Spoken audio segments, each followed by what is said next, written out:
Right, you're still watching Breakfast Central today, Tuesday, 29th of June, 2021. Now, let's talk about something that really concerns or should be concerning me in a couple of years from now. Hair loss. Now, Africans, both men and women, is on the rise. And over the years, it has become one of the most devastating conditions because it's rarely taken seriously or even, treated professionally. But both men and women are suffering in silence, just like me sometimes. While some opt to accept their fate as it is, others are forced to resort to wigs, weaves, extensions, and at heavy prices, and all that things we do when we're going through hair loss, even surgery. Now, while the latter may provide a short-lived sense of fulfillment, it does not in any way solve the problem of hair loss. Now, prolonged neglect usually ends up at the point of no return, resulting in being completely scalp and bald. Now, hair loss can be genetically related, while in others it is a result of poor, absurd hair practices. Now, to really break down all of this, I'm joined by a very special guest. He's Dr. Otubanjo. He is the founder of Vinci Hair Clinic that has been helping many men and women restore their hair through clinical treatments. Now, welcome, Dr. Otubanjo, to Breakfast Central. Good morning. You, yes, first of all, I have to say, and this is no pun intended, I think you're representing the brand. In terms of when I look at your... Well, that's a long story because personally, I've always liked this close-shaved kind of look, right from when I was about 20. I think I'm going towards your point of sentiment right now. All right, Dr. Otubanjo, you're a hair consultant. You've seen so many people, you've both men and women across the years. You've been in this field. So, well, I think what anybody would like to know, first of all, what is the cause of this hair loss for both, whether it's man or woman?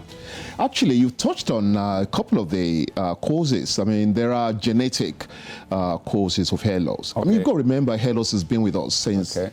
So I can inherit it from my... Yeah, you can inherit it from your mother's side or your father's side, I hope they are watching. So hair loss has always been with mankind, right from the biblical days. Okay. You remember Elisha in the Bible and all that. But Samson was a lucky one, apart from Delilah.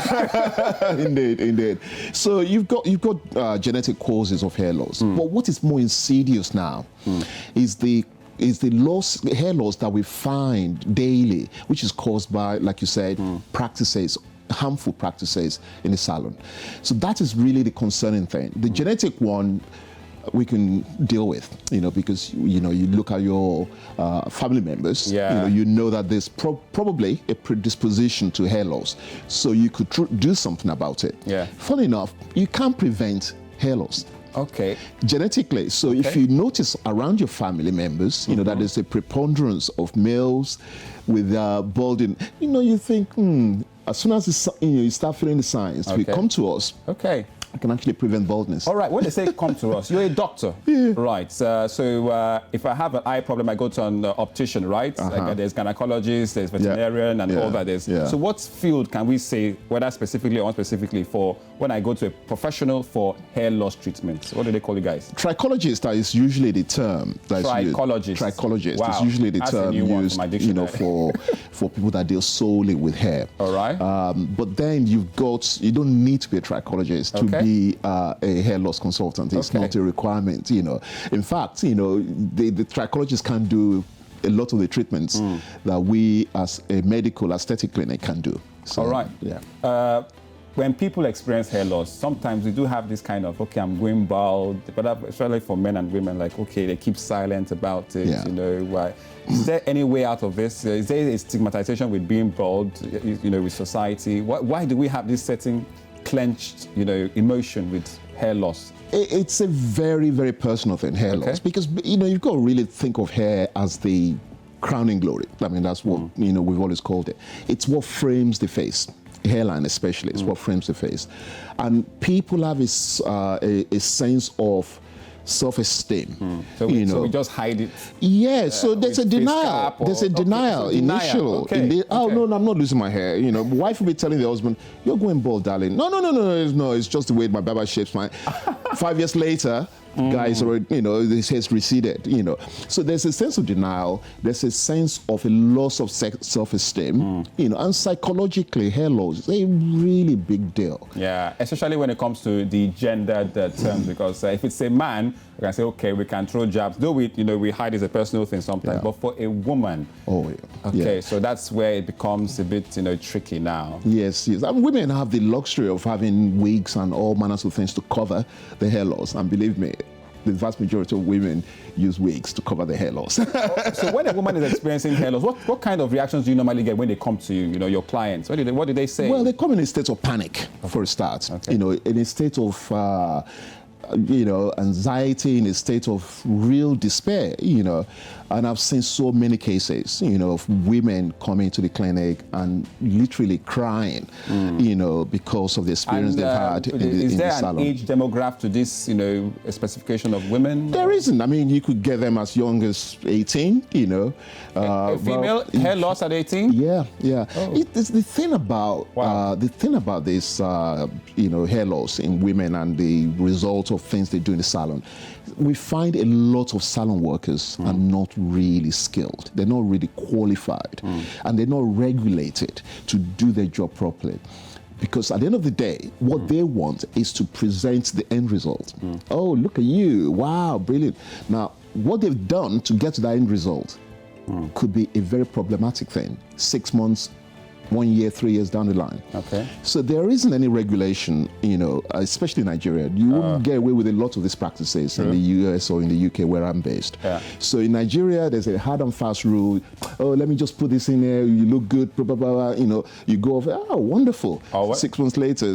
Or the use of some creams or hair Precisely, products. Things that are inappropriate for the skin, or perhaps not being applied properly.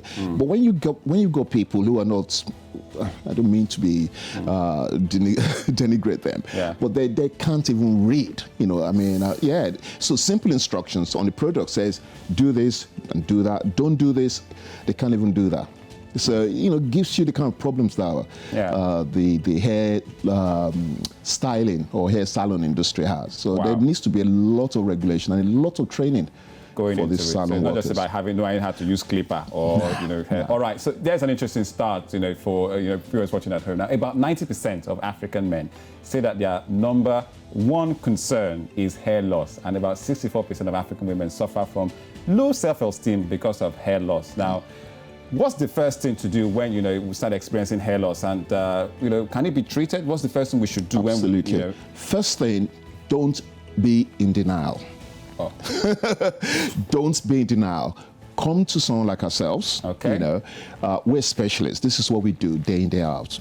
Come to ourselves. And the thing about hair loss is the earlier you actually notice the signs and you don't deny the existence of this thing, the easier and the less costly it's going to be for you.